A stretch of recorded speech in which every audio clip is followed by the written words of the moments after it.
함께 읽으신 본문 로마서 8장 1절 말씀을 가지고 복음적인 회개에 대해 잠시 생각해 보고자 합니다. 우리는 그리스도 예수 안에서 모든 죄를 용서함 받았습니다. 하지만 우리는 여전히 죄를 짓습니다. 모든 죄를 용서받았는데 우리는 여전히 회개할 일들이 매일매일 생깁니다. 예수님이 나를 용서해 주셨다는 사실과 나는 여전히 회개하여야 한다는 현실 사이에서 우리의 회개는 어떠해야 하는가 함께 생각해 보았으면 합니다. 저는 얼마 전 제자 훈련을 통해서 팀 켈러의 기도라는 책을 읽게 되었습니다. 팀 켈러 목사님이 유명한 분이라는 것은 알고 있었지만 직접 그분의 책을 읽어보지는 않았었습니다. 뉴욕 사람들에게 굉장히 영향력 있는 설교를 하시는 분이라는 것 정도만 알고 있었지만 저한테 직접 와닿는 계기는 없었죠.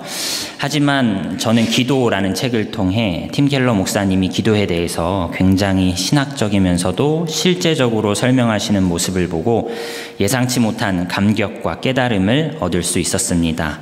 이 책 13장에 고백과 회개는 필수다. 용서받은 마음에서 바른 기도가 세워진다라는 한 부분을 참조하여서 오늘 설교를 구성하였다는 점을 먼저 밝힙니다. 하나님은 죄를 용서하시는 분이십니다. 또한 하나님은 죄를 벌하시는 분이시죠.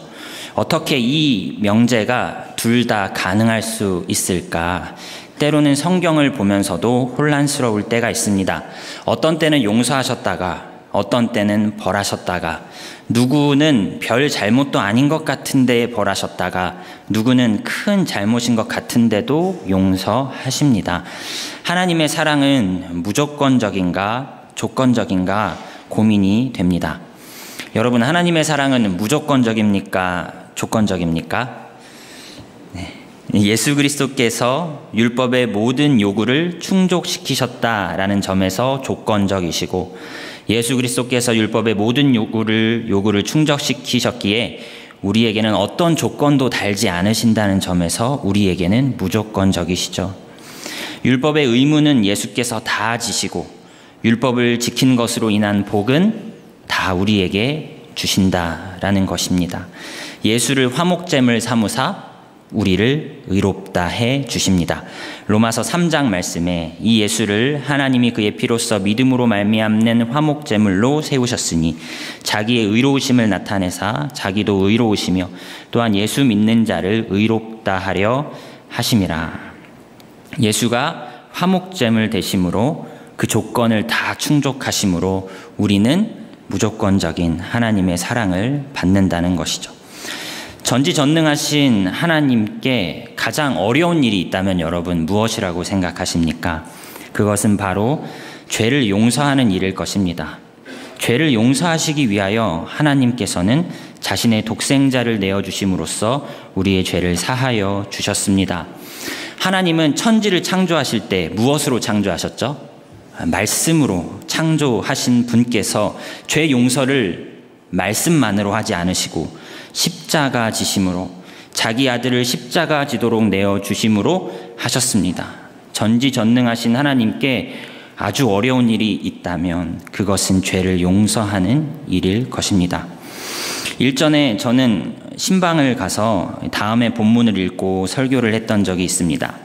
마태복음 21장 본문이었는데요. 예수께서 대답하여 이르시되 내가 진실로 너희에게 이르노니 만일 너희가 믿음이 있고 의심하지 아니하면 이 무화과 나무에게 된 이런 일만 할 뿐 아니라 이 산더러 들려 바다에 던져지라 하여도 될 것이요. 소위 믿음이 있으면 산도 옮긴다. 저는 이 본문을 읽을 때마다 살짝 고민이 됩니다. 나는 믿음이 있는 사람이 맞을까? 저는 그날 이 본문을 성도님 가정에서 읽으면서 성도님께 질문을 드렸습니다. 성도님, 제가 믿음으로 제 앞에 있는 이 찻잔을 손도 대지 않고 옮길 수 있을 것 같습니까? 그 성도님이 잠시 눈동자가 흔들리시더니 하실 것 같습니다. 네. 제가 놀랐습니다. 네.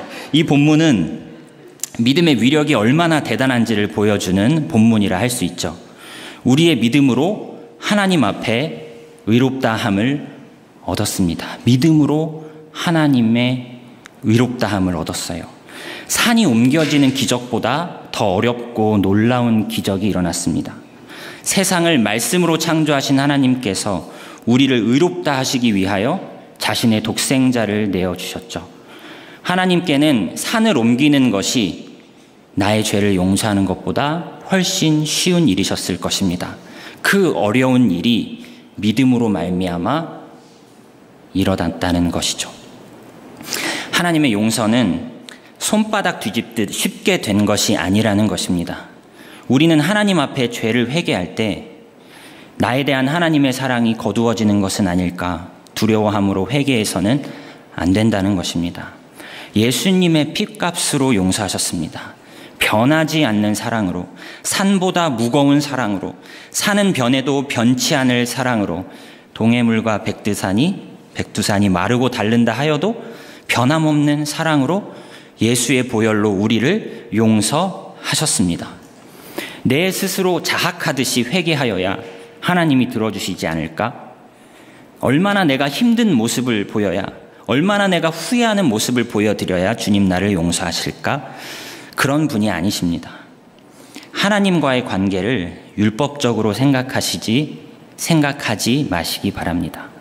복음은 우리와 하나님과의 관계를 영원한 자녀의 관계로 바꾸신 사건이죠. 그렇다면 우리는 어떠한 말로 용서를 구하여야 할까요? 하나님, 잘못했습니다. 다음부터 안 그러겠습니다. 다음부터 안 그러겠습니다. 여러분, 이 말을 하고 있는 나도 신뢰가 안 가는데 하나님이 그 말을 믿으시겠습니까? 우리의 의지는 상한 갈대와 같습니다. 마음을 먹어도 지키지 못할 때가 다반사입니다. 나의 어떠함을 담보로 회개하는 것이 아닙니다. 여전히 예수의 의를 의지하여 회개하여야 하는 것입니다. 여전히 변함없으신 하나님의 사랑을 기억하며 회개하여야 하는 것입니다. 회개는 단순히 잘못을 털어놓는 것이 아닙니다. 회개는 죄를 뉘우치는 것이죠. 죄를 뉘우치되 그 동기가 나에게 있는 것이 아니요 궁극적으로는 하나님 때문에, 하나님의 마음을 아프게 한 것 때문에 회개하여야 합니다. 팀 켈러 목사님은 어느 부부의 이야기를 들려주십니다. 분노 조절 장애가 있는 남편은 아내에게 폭언을 일삼았다고 합니다. 그 아내는 견디지 못하고 집을 나갔습니다. 남편은 자신이 잘못했다고, 화해하고 싶다고 매달려서 겨우 아내를 집으로 돌아오게 하였습니다. 하지만 얼마 지나지 않아 남편의 폭언은 다시 시작되었습니다. 남편은 무엇 때문에 자신이 잘못했다라고 말하는 것이었을까요? 남편은 단순히 밥 차려줄 사람이 없어서? 만약 그랬다면 남편의 회개는 이기적인 동기에서 비롯된 것이라 할 수 있습니다. 죄로 인한 결과가 나한테 손해가 되니까, 죄로 인한 결과가 나를 불편하게 하고 나를 힘들게 하니까 내가 잘못했어. 결국 자신의 유익을 위한 회개일 뿐이죠. 자기 사랑, 자기 연민에서 비롯된 회개는 진정한 회개가 아닙니다. 나의 폭언으로 인해 아내가 받은 상처를 생각해 보시기 바랍니다. 나의 죄로 인하여 짓밟힌 하나님의 사랑과 영광을 생각해 보시기 바랍니다. 다윗은 밧세바 간음 사건 이후 다음과 같은 회개의 기도를 남겼습니다. 나의 죄악을 말갛게 씻으시며 나의 죄를 깨끗이 제하소서. 물은 나는 내 죄과를 아오니 내 죄가 항상 내 앞에 있나이다. 내가 주께만 범죄하여. 다윗이 얼마나 큰 죄를 저질렀는데 내가 주께만 범죄하였다? 아직 정신 못 차렸구만, 이렇게 하는 생각이 드실는지도 모르겠습니다. 하지만 가만히 생각해 보면 다윗의 심정이 무엇이었는지 알 것 같습니다. 나의 행동으로 인해 내가 짓밟은 것은 하나님의 명예요, 하나님의 영광이었다. 다윗이 절망합니다. 자신이 짓밟은 것은 단순한 인생이 아니요 하나님의 형상이었고, 자신이 실추시킨 것은 단순히 상대의 명예 혹은 나의 명예가 실추된 것이 아픈 것이 아니라 그보다 더 그것과는 비교할 수 없는 하나님의 이름을 욕되게 하였다는 사실 앞에 자신의 죄값이 소위 갚을 수 없는 10,000달란트라는 사실을 직면하는 것입니다. 회개의 동기는 내가 입은 손해에서 시작될 문제가 아니라 보다 더 존귀하신 하나님에 대한 사랑이 우리의 회개의 동기가 되어야 한다는 것입니다. 하나님의 변함없는 사랑을 받았음에도 나는 왜 이 모양일까? 나는 왜 주님의 명예를 이토록 자주 실추시키는 것일까? 나에 대한 자책일 수도 있지만 주님의 사랑과 영광에 누가 되었다는 사실에 주목하자는 것입니다. 이런 관점이 생기면 내가 입을 손해와 내가 치러야 할 대가 때문에 죄가 괴로운 것이 아니라 하나님의 사랑에 응답하지 못한 것 때문에 괴로운 것입니다. 죄와 밀당을 하면서 은밀한 쾌락을 주고받는 관계가 끊어지고 죄 자체가 혐오스럽고 싫어지게 되는 것은 바로 죄가 주는 기쁨과는 비교할 수 없는 하나님과의 기쁨, 하나님의 영광이 더 크게 보일 때입니다. 이러한 삶을 지속할 수 있도록 우리는 복음에 계속 관심을 기울여야 합니다. 내가 얼마나 죄인인가. 그럼에도 불구하고 하나님이 나를 얼마나 풍성하고 변함없이 사랑하시는가 복음을 통해 계속 기억해야 합니다. 루터는 매일 10계명을 묵상하면서 하나님께 기도했다고 합니다. 웨스터민스터 신앙고백서나 하이델베르크 교리문답은 10계명에 대한 상세한 설명을 우리에게 들려주지요.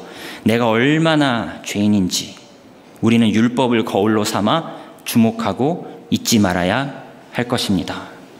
주님, 나는 쓰레기입니다. 이렇게 말한다 할지라도 하나님이 생각하는 정도로 우리를 바라보시면 여러분, 내가 생각하는 그 수준보다 나는 항상 더 심한 죄인입니다. 그러한 하나님의 한없는 사랑을 기억하고 그럼에도 불구하고 나를 받아주시고 사랑하신다 말씀하시는 그런 한없는 하나님의 사랑을 기억하고 감격함으로 우리의 인생을 걸어가야 하지요. 하지만 이러한 감격을 유지하고 우리의 인생을 산다 할지라도 우리는 여전히 넘어지는 죄인입니다. 그렇다고 어차피 안 돼 라고 생각하지 마시기 바랍니다. 어차피 안 되는 건 맞습니다, 여러분. 그러나 나를 주님이 예수의 공로로 붙잡고 계세요. 주님이 포기하지 않으시니 우리도 포기해서는 안 됩니다. 주님을 신뢰하시고 끝까지 이 싸움을 감당하시기 바랍니다. 죄를 싫어하는 마음을 달라고 기도하시기 바랍니다. 무엇이 죄인지 분별하게 하옵소서. 그 죄를 싫어하는 마음을 달라고 기도하시기 바랍니다. 하나님이 좋아하는 것을 저도 좋아하게 해달라고 기도하시고 하나님이 싫어하는 것을 저도 싫어하게 해달라고 기도하시기 바랍니다. 우리는 환경이나 남의 탓을 하면서 자신의 죄를 합리화하거나 축소시키는 경향이 있습니다. 내 어릴 적 환경이 그랬어서 저 사람이 먼저 이렇게 나오니까. 여러분, 그렇다고 죄가 아닌 게 되는 것은 아니죠.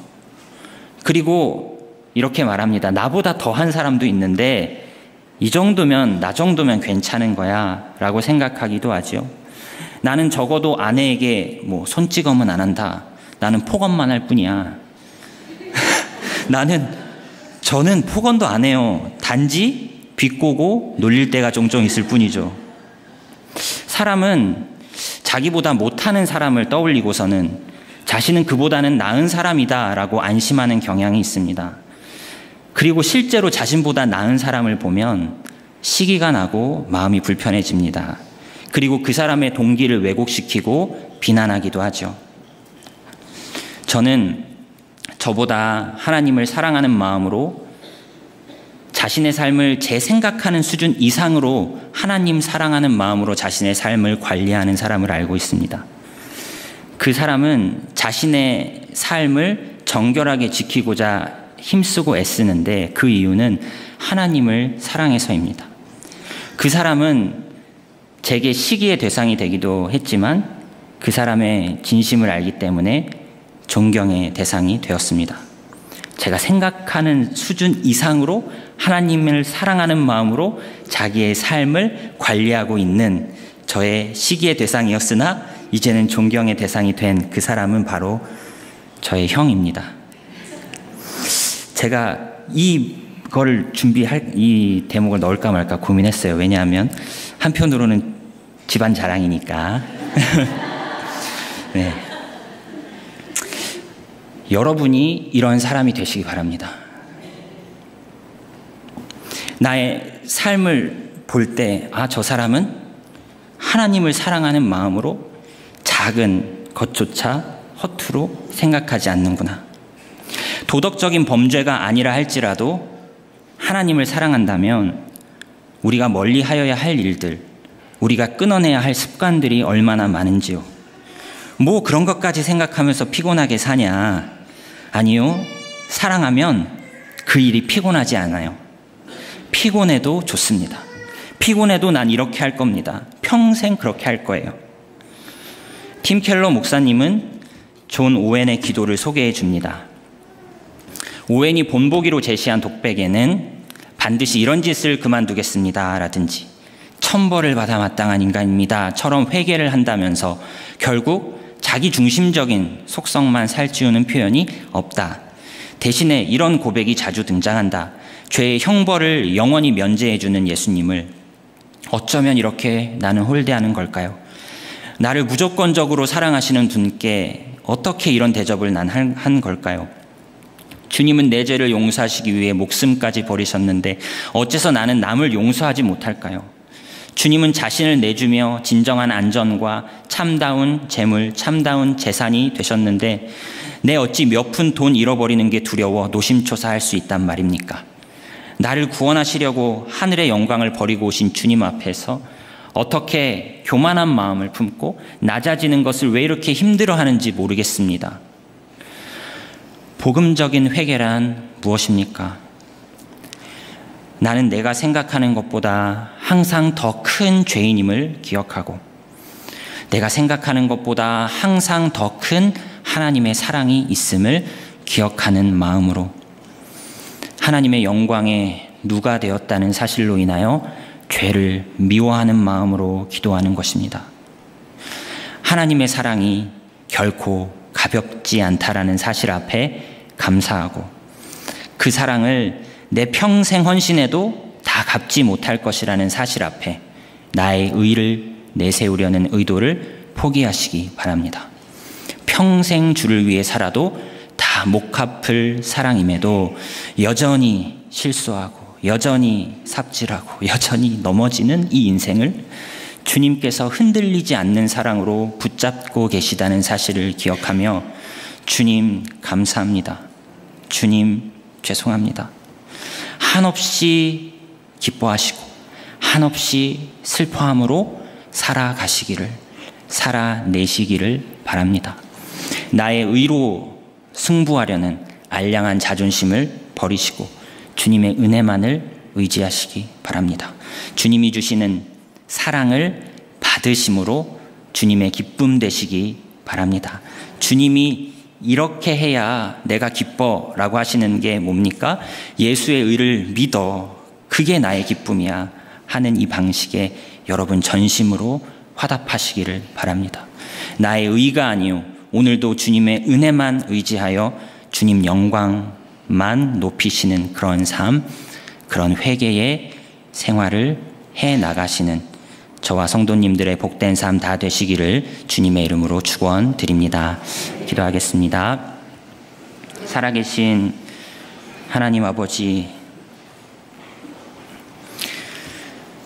우리의 회개가 단순히 나의 잘못을 나열하는 것에 그치지 않게 하시고 죄에 대한 여전히 밀당하는 마음이 있으면서도 끊어낼 자신이 없으면서도 억지로 고백하는 회개되지 않게 하시고 주님의 한없는 사랑 앞에 무너지는 심정으로 항복하는 심정으로 죄를 미워하는 마음으로 전심으로 회개하는 다시 넘어진다 하여도 전심으로 진심으로 회개하는 저희들의 삶이 되게 하여 주옵소서.